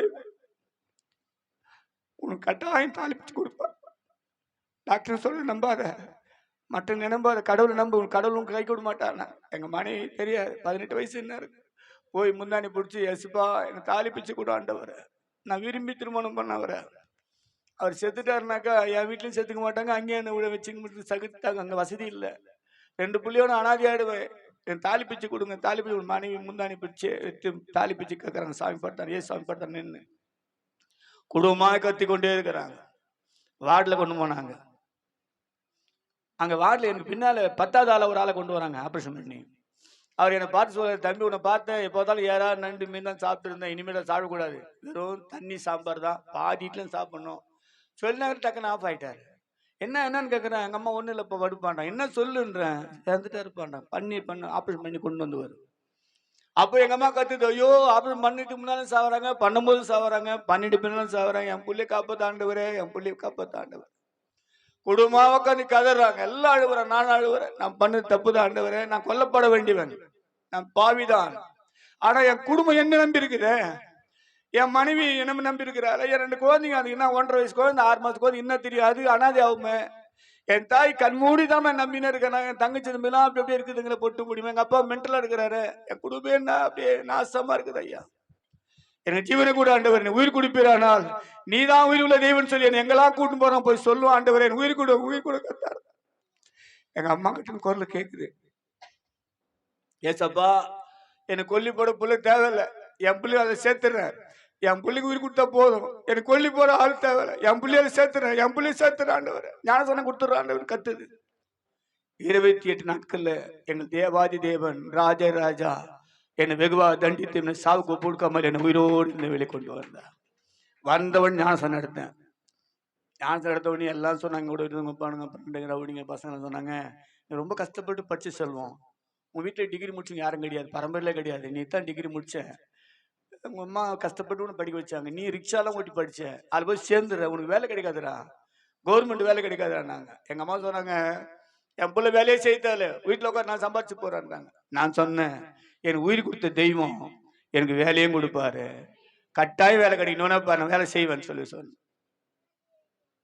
ஆண்டவர் 3 மாசத்துல இன்டர்வியூ வருது. அப்போ திமுக கவர்மெண்ட், நான் இருக்கும்போது ஏடிஎம்கே கவர்மெண்ட், கட்சிகள் எல்லாம் தெரியும். எம்ஜிஆர் லெவல்லே வருவாருன்னா அப்போ எந்த அளவுக்கு முக்கியத்துவம் இருப்பேன். ஆனா 90ல பார்த்தீங்கன்னா கலைஞர் முதலமைச்சர் இருக்கிறாரு. அப்போ இன்டர்வியூ வந்து எனக்கு யாருமே பார்க்க முடியாது, யாரும் எனக்கு தெரியாது. அப்போ என் ஒய்ஃப் கிட்ட சொல்றேன், அம்மா எனக்கு யாரும் பார்க்க தெரியாதம்மா, எந்த மாதிரி தெரியாது, ஏன் அவங்கள பாரு, கத்தரை பாருமா, ஆண்டரை பாரு, உயிர் கொடுத்த தெய்வத்தை பாரு. சர்ச்சு போய் திறந்து சர்ச்சில் ஜெபம் பண்ணாங்க. சர்ச்சு பூட்டிருங்க, இப்போ ஞாயிற்றுக்கிழமை மட்டும் இருப்பாங்க. போய் ஞாயிற்று திறந்து மற்றனால ஒரு வார்த்தை சொல்லி தான் ஜெபம் பண்ணேன். எஸ்அப்பா எனக்கு அப்பா இருந்து புரிதனை இல்லை, மென்டலா இருக்கிறார். அம்மா இருந்து புரிதனை படிக்காதவங்க, பணம் கொடுத்து நான் வேலைக்கு போக முடியாது, கட்சிக்காரன் எனக்கு தெரியாது, ரெக்கமெண்டேஷன் போக முடியாது. நீ தான் அப்பா வந்து நீ வேலை வாங்கி தரணும். ஒரே ஜெபம் தான், நீ தான் அப்பா வரணும், நீ தான் அப்பா வரணும். இன்டர்வியூ வருது, திங்கமனுக்கு இன்டர்வியூ போகணும். காலையில் போகிறேன், அங்கே நிற்கிற 5 வேக்கண்ட் தான், 120 பேர் அமைச்சிருக்கிறாங்க. எல்லாரும் மினிஸ்டர் லெட்டர் வாங்கி வந்தா, அவங்க லெட்டர் வாங்க, எம்பி கொடுத்தாரு, எம்எல்ஏ கொடுத்த லெட்டர், ரெக்கமெண்டேஷன் லெட்டர், எனக்கு யாருமே தெரியாது. அப்படியே நிற்கிறேன். ஒருத்தன் சொல்கிறான், சங்கர் சிவன் கொடுத்தாரு எம்எல்ஏ, நம்ம ஊர் எம்எல்ஏ கொடுத்தாரு லெட்டர்னு காட்டுறான். ஒருத்தர் சர்குண பாண்டியன் கொடுத்தான்றாங்க, அவங்க இந்த சுகாதாரத்துறை மந்திரி இருந்தாங்க. அப்போ ஒருத்தர் முக ஸ்டாலின் கொடுத்தாங்க, அப்போ உள்ளாட்சித்துறை மந்திரியாக இருந்தார். இப்போ இருக்க முதலமைச்சர் அப்போ உள்ளாட்சித்துறை மந்திரியாக இருந்தார். எனக்கு முக ஸ்டாலின் கொடுத்த லெட்டர், எனக்கு யாருமே, எனக்கு துரைமுருகன் கொடுத்தாருறாங்க ஒருத்தன், அப்போ அவர் தான் பிடபிள்யூ மினிஸ்டர். எனக்கு யாருமே இல்லை, உட்காந்துக்கிறேன். ஒரு வயசான, நான்ப்பா சொத்துப்பா நீ தான்ப்பா வாங்கிட்டா, நீ தான் வேண்டாம். ஒரு வயசானவர் வர, அங்கே இருக்கிற வாட்ச்மேன், டேய் இங்கே என்ன உட்காந்துக்கிறேன், இன்னும் இந்த ஆள் யாரும் முன்னு வாடகை கூட கூப்பிட்றேன், நடிகை பார்க்குறேன். சரி பெரிய தான் கூட்டு போனாரு, இல்லைப்பா இன்டர்வியூ வந்துக்கிறேம்மா, யாரும் மினிஸ்டர் ரெக்கமெண்டேஷன் லெட்டர் வேணுங்கிறேன். எனக்கு யாரும் தெரியும், ஏடிஎம்க்குப்பா, ஏடிஎம்ல யாரும் தெரியும், அவுட் டக்குன்னு ஓடிட்டார். கவர்மெண்ட் டிஎம் கவர்மெண்ட் இங்கே வந்து நான் ஏடிஎம்னு சொல்கிறேன், அண்டு ஓடிட்டார். போயிட்டு மறுபடியும் ஸ்தோத்திரம் பண்ணி சப்பா சப்பா சப்பான்ற அவர் மறுபடியும் வர்றாரு. நான் ஒன்று சொல்கிறேன், கூடவே வா, ஒன்றும் பேசக்கூடாது, யாரே தெரியாதுங்க. உள்ளே போகிற அந்த ஆஃபீஸில் பெரிய அதிகாரி, அவர் அது வந்து அத்தாரிட்டி, செலெக்ஷன் அத்தாரிட்டி, அவர்கிட்ட போகணும், பத்மநாபன். இல்லை போய் காலில் போய் விடாருங்க. இப்போ இவங்களாம் நான் பார்க்குறேன், படிச்சுட்டேன், எதையாவது சண்டை பண்ண நான் உங்களுக்கு சப்போர்ட் பண்ணலாம், ஆனால் முன்ன பின்ன தெரியாத எனக்காக அந்த ஆஃபீஸர் காலில் போய் விடுறாரு. அவரு அந்த ஆஃபீஸர் இதை ஏந்திரியா என்னையா என் பிள்ளைக்கு ஒரு வேலை போய் கொடு சாமின்ற. நான் என்ன ஜெபம் பண்ணேன், அப்பா வந்து எனக்கு வேலை வாங்கி தரணும், யாரோ ஒரு ஆள் சொல்ற என் புள்ளி ஒரு வேலை வாங்கி கொடுன்றான். அவன் இவ்வளோ பேர் பையனா, என்ன அந்த பேர் பையனா, இல்லைங்க எங்கள் அண்ணன் பையங்க, அதனால வந்து பண்ணி கொடுங்க என்ன. உடனே உன் பேர் என்ன பண்ணார், செல்வம். அப்போ ஞானசான பேர், அது பேர் செல்வம். செல்வம் அப்படின்னா என்ட்ரி நம்பர் 35, 1 என்ட்ரி நம்ம போகிற கீழே 10 பேராக என்ட்ரி நடக்குது. செல்வம்னு ஒரு தம்பி வருவான், நம்பர் 35 செலக்ட் பண்ணுங்க. நாங்கள் 10 காசு செல்லாதபடி கற்றுனுங்க அரசாங்கத்தை வேலை கொடுத்தா. Alleluia alleluia. 10 காசு செல்லாதபடி அத்தனை வேலை கொடுத்தாரு. என் தங்கச்சிங்களுக்கு கல்யாணம் பண்ணேன், என் தம்பி கல்யாணம் பண்ணேன். எங்கள் அம்மா அப்பெல்லாம் சொல்லுவாங்க, வறுமையாக இருக்கும்போது என்ன சொல்லுவாங்கன்னா, நான் அப்படிமா இருக்கேன், ஏன்னா ஊஞ்சலில் உட்காந்துக்கிட்டுவாங்க, சும்மா பேசும்போது சொல்லுவாங்க, அவளுக்கு வருஷம் கஷ்டத்தில் இருக்கிற இடத்த காட்டுறது அவங்க சொல்லுவாங்க. என்னம்மா போட்ட எப்படிமா இருக்குன்னு யாரும் கேட்டாங்களாங்க. அப்போ அதுக்கு முன்னாடிலாம் ஊஞ்சலில் உட்காந்துக்கிறேன் நான், அந்த தட்டில் சாப்பிட்டு பார்க்கல, வெள்ளி தட்டில் சாப்பிட்டுக்கிறேன். அவனுக்கு சும்மா சாதம் ஒரு அலுமினியம் தட்டில் சாப்பிட்டுப்பாங்க, வெளியே தானே சாப்பிட்டுக்கிறேன் கேள்வி. ஆனால் வீடு கட்டினேன், ஊஞ்சல் போட்டேன், எங்கள் அம்மாவுக்கு வெள்ளி தட்டு வாங்கினேன், எனக்காக உழைச்சிருந்தா ஊஞ்சல்ல உட்கார வச்சு வெள்ளித்தடை சாப்பிட கொடுத்தாங்க. இதெல்லாம் எனக்கு என் சொந்த திறமையும் சாமர்த்தியம் இல்லை. சங்க 118 17 18 வருஷம் சொல்லுகிறது, கர்த்தர் என்னை வெகுவா தண்டித்தோம், என்னை சாவுக்கு ஒப்புக்கொடுக்கவில்லை, நான் சாகாமல் போய் திருந்தவர் அதிசயம் வைப்புன்னு வார்த்த முடியா ஒரு சின்ன ஜெபக்குழு ஆரம்பிச்சேன். வெள்ளிக்கிழமை தோறும் வைக்கலாம் வீட்டிலன்னு. அந்த ஜெபக்குழுல நிறைய பிசாசு விழுந்தது, சூழ்நிக்கட்டு உடைந்தது, வியாதிகள் குணமானது. அங்க இருக்க ஜனங்கள் சொன்னாங்க, இங்க இருக்க ஜனங்கள்லாம் ஏசி சபைக்கு அமைச்சிருந்தேன். நீங்க ஒரு சபையை ஆரம்பிக்கூடாதுங்க. ஒரு சின்ன சபையை மாலையில மட்டும் ஆரம்பிச்சேன். அது ஜனங்க இல்லை ஈவினிங் ஆரம்பினாங்க, காலையில ஆரம்பினாங்க. காலையில ஆரம்பிச்சேன். ஒரு சபை தேவனுக்கு கிருபையினால இன்னைக்கு 16 சபை கட்ட உதவி செஞ்சார். மழை வந்தாக்கா பிளாஸ்டிக் ஷீட்டுக்கு தள்ள போட்டு நனைஞ்சுக்கினே போன எங்களுக்கு கார் கொடுத்தார், நல்ல வீடு கொடுத்தார், பங்களா கொடுத்தார். தம்பி தங்களை கல்யாணம் பண்ணி நீ அழகு பார்த்தார். ஒரு குறைவாக வைத்திருக்கிறார். ஏன் தெரியுமா? அந்த தேவனுடைய பிள்ளைகளை என் வாழ்க்கையில் உடனே அதிர்ஷ்டம் வரலையே, ஆசீர்வாதம் வரலையே, செழிப்ப நினைக்காத. கொஞ்சம் கொஞ்சமாக தான் கத்தரிக்காரன் கிரி சேர்க்குது. இன்னைக்கு நம்புங்க, உன் வாழ்க்கையில் கிரி நடக்க ஆரம்பித்தது. அல்லேலூயா, அல்லேலூயா. எது பேர் நம்புறீங்க? தேவன் நாம மகிமைப்படட்டும். Praise the Lord.